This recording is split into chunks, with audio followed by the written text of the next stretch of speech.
नमस्कार, मैं हूं आकांक्षा चौहान और आप देख रहे हैं द न्यूज़ वाला नेटवर्क। जैसे कि हम सब जानते हैं कि पितृपक्ष स्टार्ट हो चुका है। ऐसे में हमें पितृपक्ष में क्या-क्या सावधानियां करनी चाहिए, हमें पितृपक्ष में क्या काम करने चाहिए, क्या नहीं करने चाहिए और पितृपक्ष का क्या महत्व होता है, इतिहास क्या है। ऐसे ही तमाम जानकारियाँ आज हम जानेंगे आचार्य रजनीश शास्त्री जी से।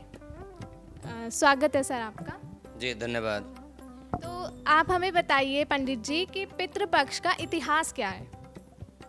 जी, बहुत धन्यवाद। द न्यूज़ वाला के सारे दर्शक जो भी हमें देख पा रहे हैं, सभी का सादर अभिवादन है। और ये बहुत ही ज़रूरी जानकारी आप जिस प्रकार से दे रहे हैं द न्यूज़ वाला के माध्यम से, और समय समय पर धर्म संबंधी जानकारियाँ आप लोग देते ही हो।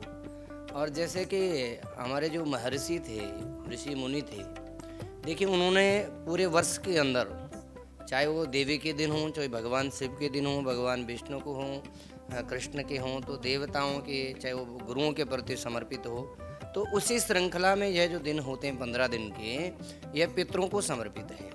तो पितरों के प्रति हम जो यह कार्य करते हैं, इसका अपने आप में बहुत ही बड़ा महत्व है। पितृ का पक्ष का आप जहाँ तक इतिहास के विषय में पूछ रहे हैं, पितृ का एक इतिहास काफ़ी पुराना है।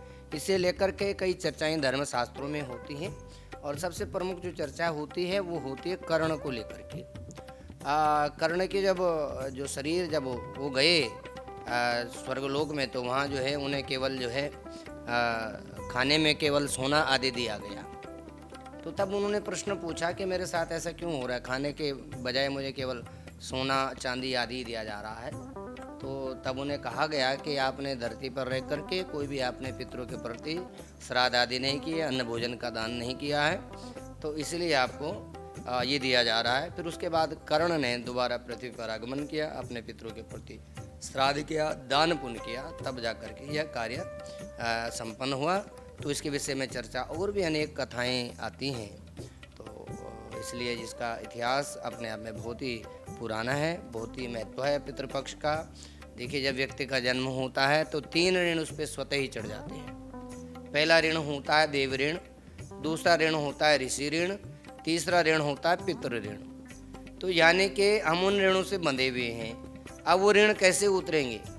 देखिए, देवताओं के प्रति श्रद्धा भाव रखना, देवालयों में जाना, भगवान के प्रति आस्था रखनी, तो देव ऋण समाप्त होते हैं। जिस प्रकार से मैं सूर्य जो है धूप दे रहे हैं, बारिश मिल रही है, तो ये सब क्या है? भगवान की कृपा है।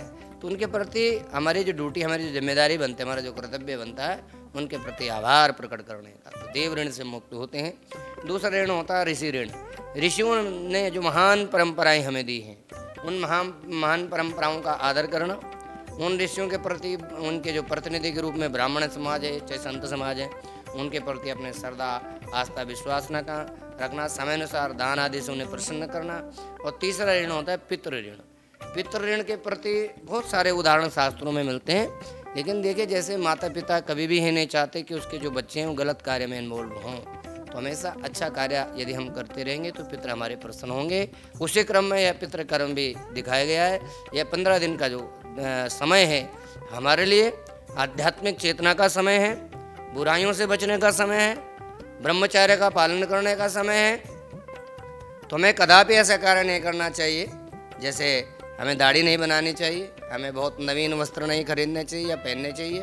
हमें उन जितना भी हो सके तीर्थ करें, दान करें, पुण्य करें, अच्छे कर्म करें, और जिसके द्वारा उन कर्मों को पी और तर, जो अच्छे कर्म हैं वो पिएंगे वो, और अच्छा अन्न भी ग्रहण करेंगे, तो तब जाकर ही वो पितृ बनते हैं। नहीं तो वो जो हमारे पितृ हैं वो प्रेत बन जाते हैं, और जब प्रेत बन जाते हैं तो हमें जीवन में बड़ी कठिनाइयों का सामना करना पड़ता है। ठीक है पंडित जी, तो आप ये बताइए हमें कैसे पता चलेगा कि हमारे ऊपर पितृदोष है, और अगर पितृदोष है तो उसे दूर कैसे करेंगे? देखिए, बहुत सुंदर प्रश्न है। बहुत से लोगों के मन में ये रहता है, ये सार्वभौमिक है, सार्वभौमिक प्रश्न है, सभी का प्रश्न है। पितृदोष क्या है, उसके लक्षण क्या है? देखिए, मैंने आपको बताया कि जैसे कोई भी ऐसा नहीं चाहता माता पिता उसके बच्चे गलत कार्य करें। जैसे आपको भागवत जी में प्रसंग मिल जाएगा गोकर्ण जी का और धुंधकारी का। धुंधकारी जो है महाखलु जो उनके भाई थे उनके भाई बड़े धर्मात्मा रहे, लेकिन जो धुंधकारी रहे, धुंधकारी बड़े गलत कार्यों में इन्वॉल्व रहे, लिप्त रहे, जिस कारण उनकी आत्मा जो है, शरीर जो है प्रेत आदि योनि में चला गया। तो प्रेत के जो लक्षण होते हैं, जो पितृदोष के लक्षण हैं, वो यह है, वो शारीरिक रूप से, मानसिक रूप से, आर्थिक रूप से बहुत सारी चीज़ों में हमें दिखाई देते हैं। कोई ऐसे दुर्घटनाएं एकदम हो जाना, घर में खर्चों का अत्यधिक बढ़ जाना, घर से बार बार रोग का ना निकलना और कार्यों में सफलता ना मिलना, ऐसी बार बार उन चीज़ों का दोहराया जाना, ऐसा बार बार होना, घर में बार बार जाली लग जाना, दीमक लग जाना, घर में झगड़ा होना, इस तरह के बहुत सारे संकेत मिल जाते हैं कि जिससे हमें महसूस होता है कि कहीं ना कहीं पितृदोष हमें परेशान कर रहा है। जन्म कुंडली यदि हम देखते हैं तो उसमें जब भी राहु या केतु अच्छे ग्रहों को ग्रसित कर लेते हैं तो पितृदोष का संकेत है। तो ये पितृदोष दूर कैसे करें? पितृदोष दूर करने के लिए बहुत सारे उपाय बताए गए हैं। देखिए, उसमें सबसे प्रमुख आता है भागवत कथा का आयोजन कराना। उसके बाद मैंने बताया सबसे ज़रूरी कार्य है कि यदि आप चरित्रवान रहते हैं, यदि आप अच्छे कर्म करते हैं तो कदापि पितृदोष नहीं लगेगा। यदि कुल में अच्छे व्यक्तियों का निर्माण हो जाए, अच्छे व्यक्तित्व का निर्माण हो जाए, जो धार्मिक हों, जो विद्वान हों, तो पितृदोष कदापि नहीं लगेगा। तो भागवत कथा का आयोजन है। गया जी में जाते हैं लोग, गया के दर्शन करते हैं, जहाँ पर भगवान ने गयासुर नामक राक्षस का वध किया था। और गया का है, यहाँ हरिद्वार में नारायण शिला है, धार्मिक तीर्थों की यात्रा है, केदारनाथ की यात्रा है, भगवान शिव के दर्शन है।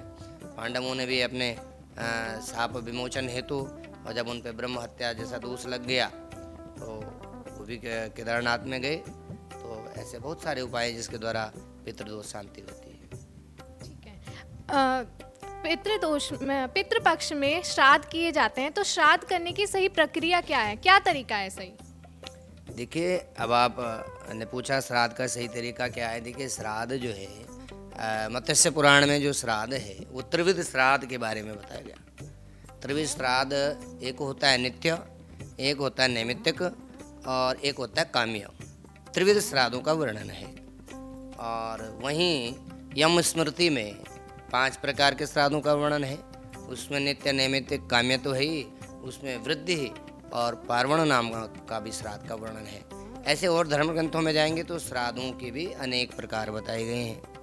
तो नित्य का मतलब होता है जिसमें हम रोज़ हमारा नित्य, लोग तो आजकल इन 15 दिनों में ये कहते हैं कि भाई क्या है, ये नहीं होना चाहिए, लेकिन नित्य कर्म भी श्राद्ध बताया गया। नैमित्तिक किसी के निमित्त करना आ जाना, काम्य किसी कामना की सिद्धि के लिए कराया जाना, वृद्धि अपनी स्कृति वृद्धि के लिए कराया जाना, और पार्वण जो श्राद्ध होता है किसी पर्व विशेष पर, अमावस्या पे, पूर्णिमा पे, कोई और तीज त्यौहार पे कराने जाने वाला श्राद्ध पार्वण नामक श्राद्ध कहलाता है। तो ये जो श्राद्ध है, श्राद्धों के अनेक अनेक प्रकार हैं। वस्तु तो मूलतः यह है कि श्रद्धा दीयते इति श्राद्धम, जो भी आप श्रद्धा से, भक्ति से, भाव से देते हो वही श्राद्ध है। केवल खाना बनाना, पूरी बनाना ये श्राद्ध नहीं है। आपको अपने चरित्र में पवित्रता रखने के साथ साथ दान की महिमा को भी जानना होगा कि दान की क्या महिमा है, दया की क्या महिमा है, तीर्थ की क्या महिमा है। तो जब हम ये सब बातें जान लेते हैं तो श्रद्धा भक्ति भाव से हमारे कर्म भी उन तक पहुंचते हैं। इसलिए अपने कर्मों में भी पवित्रता रखनी चाहिए, आचरण में श्रेष्ठता रखनी चाहिए। तो निश्चित रूप से वो जो श्राद्ध काम है वो उन तक पहुंचेगा और आपको शुभाशीष प्राप्त होगा। ठीक है। जैसे जब भी हम श्राद्ध का सुनते हैं तो सबसे पहले दिमाग में हमारे सवाल आता है दान। तो श्राद्ध में दान करने का क्या महत्व है? देखिए, सबसे पहले हमें जानना है कि एक तो दान होता है, एक हम किसी को भीख देते हैं।